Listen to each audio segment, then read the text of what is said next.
Okay, so when do we see what causes, which hormone is it that's causes? It's probably more complex than I'm assuming here. Is it the estrogen or is it the progesterone declining that causes disruption in the menstrual cycle? Well, but I mean, I've always been here's interested. here, yeah. Let me try to make this as easy as possible because I know a lot of women would love to know exactly what you're asking. And the truth be told, there you could not separate one from the other and say that one of these is more important for anything. They're that important to every bit of your life. However, there's a way that this works. When a woman begins to decline in progesterone far before her estrogen levels start dropping, what you're going to see there is that because estrogen is the initiator of blood flow. So what a woman will typically see in perimenopause is her um, uh, that her periods begin to get shorter and shorter. Like she's having them every 3 weeks now instead of every 4 weeks, and then now she's having them every 2 weeks. And then they might start bouncing around and going further apart again. They'll do a lot of different things, but the classic sign is that without enough progesterone to antagonize the estrogen, you're going to see more bleeding and you're going to see it more frequently. Now, when estrogen levels begin to decline, because estrogen is the initiation of your menstrual cycle, this is when you're going to start to see the opposite and the cessation of periods. So you're going to see first as estrogen levels drop, you're going to maybe go through that period of time where you have a menstrual cycle about every 3 or 4 months, or maybe a year, and then you might go 8 months without a menstrual cycle, and then you might never see a menstrual cycle again. As you move into full-blown menopause, you don't have enough estrogen anymore to even shed the lining of your uterus anymore. So in the beginnings, it'll look heavier, more frequent periods when progesterone drops.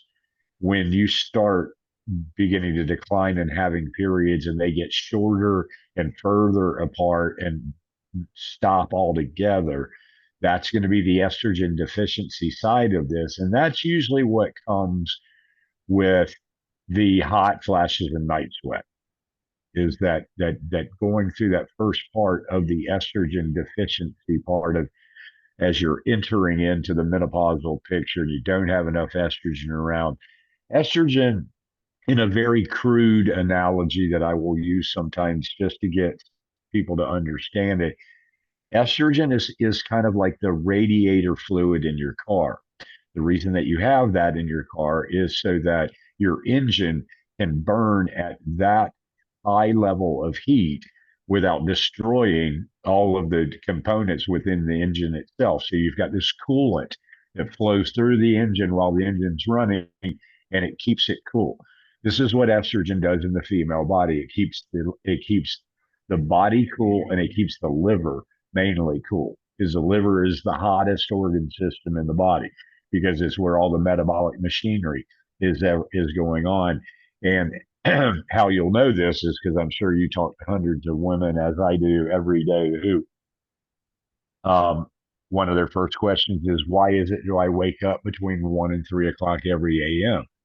Well, that's because that's when your liver is most active.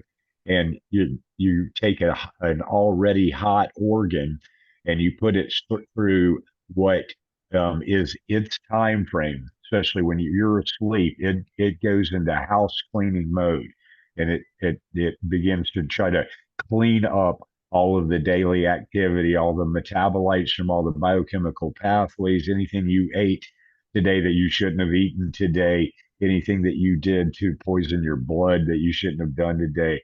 The liver is going to do that house cleaning work at around 1 to 3 a.m.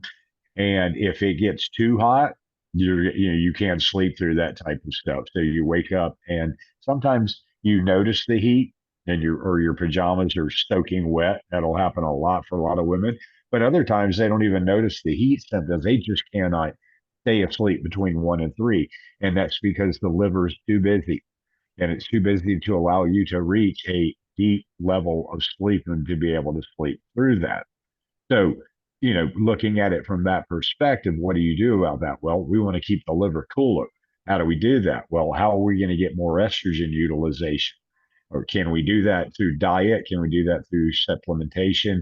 Do we need to put you on a little bit of small bioidentical estradiol or estriol, one of those two estrogens, to keep the liver cool, which is going to make you be able to sleep through the night and turn all the hot flashes off or whatnot. So you have to pick a strategy based on what the woman's comfortable with, what the doctor's comfortable with, but you're out to keep that liver cool during 1 and 3, or you're not going to be a good sleeper. Now it gets complicated because that's not the only thing that will disrupt sleep between 1 and 3. If your thyroid gland is not working very well, you're not going to sleep between 1 and 3. Now, part of that is liver related because the liver is what makes the conversion of when your thyroid gland makes its primary hormone called thyroxine, which is we just simply call T4. It has to be converted into what we call T3 because T3 is the active form, and that's the form that's going to go plug into the cells and tell them what to do, and give you a better metabolism. Well, the conversion of T4 to T3 happens in the liver. So if the liver's disturbed, the liver's hot, it's not happy, it's not converting T4 to T3 very well. And then without the T3 being able to get into the cells, then you're going to find that that's another reason why between 1 and 3 o'clock in the morning, you don't sleep very well at all. Um, so I find this still to this day fascinating, and I find it even more fun to piece it together for a person who would not understand this, because who would understand this, even myself included, had I not, for various reasons, various mentors and various things led me down this pathway I would never thought I would have chosen for myself within the context of medicine to be, you know, pretty much special in female hormonal biochemistry.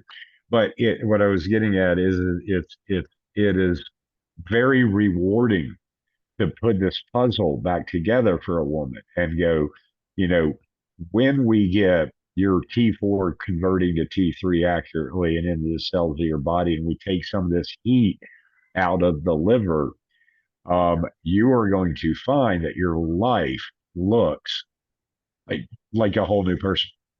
I mean, you're actually going to look different. You're going to look better. Your skin's going to be better. Your hair's going to be better. You're going to sleep at night. You're going to have good energy. You're going to be able to lose the weight that you haven't been able to lose for 10 years now. And it's a pretty special thing to watch somebody. Two questions come to mind now. I mean, I know of insulin a lot more than I understand other hormones. Now we know that insulin fluctuates.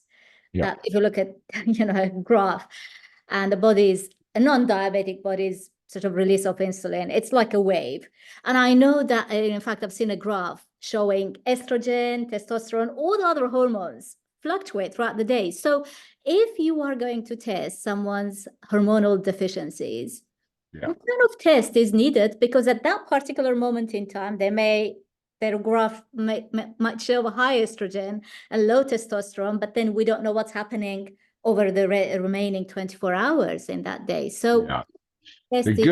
There's good and bad about that. The good news about that is that the hormones that we are talking about, the primary female hormones, are they do not need to be monitored on a they bounce around from 1 hour to the next hour, and they're going to do that forever. And so it almost gets really confusing and I can see where a lot of docs get real puzzled by this, um, and I feel for them. And it's because they're chasing that number. They're chasing that estrogen number to try to get it into a normal reference range, and they test it, at this hour, and then they test it, later in the afternoon, and they're completely different or whatnot. Well, that's just the nature of hormones, and so one of the first things is we need less testing. We need more doctors who have learned this kind of stuff and can have a conversation with a woman about her day and pretty much pick up exactly what was going on with their estrogen at any given time during that day. Now that takes a long time. That's an art and a science, and I'm very grateful for it. But it keeps me away from this chasing these numbers that don't really have any significance. Like another one is testing estrogen or progesterone through blood is almost useless information because you're testing something that's already had to be bound by a protein because if it's found in the blood it's already traveling from one place to another place, so it's already been signaled and called upon. So you're getting, say, a progesterone level that's already been bound to either sex hormone binding globulin or it could be albumin or one of the other proteins, but it's being bound by something else. And it gives you no reflection of how much reserve level of this do you have. It just tells you how much you have floating in your bloodstream right now. So when I see doctors making determinations of adjusting women's medicines like HRT and stuff like this based on a blood test of estrogen and progesterone that were run at 9 o'clock in the morning on some random Tuesday, um, not probably a great idea at all. Now, the other part of your question is this: do we have tools now, um, and will continue to have tools that will, give us insights into a whole new fascinating world about what we're talking about? Absolutely. And right now, the gold standard stands on what's called the Dutch test. So the Dutch test, for any woman who doesn't know about this is a test where they are able to mail you to your house a kit, and you basically take a urinary sample and you put it back in this vial and you mail it back to the lab. And they take it through a procedure of dehydrating all of the water out of that, mineralizing it, busting it up into, the nano pieces or whatnot. What they're able to do is they can test for just about every hormone they want to. They can test how much of the metabolite of that hormone you used up and kicked out of your kidneys that day. And there is a formulation to take that.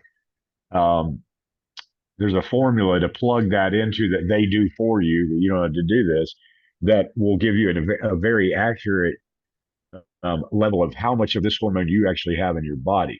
So if you wanted to look at all of your metabolites of estrogens, progesterones, pregnenolones, cortisols, all of this stuff, and get a map of exactly where you are in this hormonal part of your life, by far the Dutch test is the best way to do that. Now, as far as I know, insurance companies are not yet picking that up for the most part. So that's an out of pocket expense, and they tend to run somewhere between 5 and 600 US dollars to do that test. So it's everybody doesn't have that money laying around, but yeah, it would be the go-to if you wanted the most bang for your buck and the most information about where you are hormonally for sure.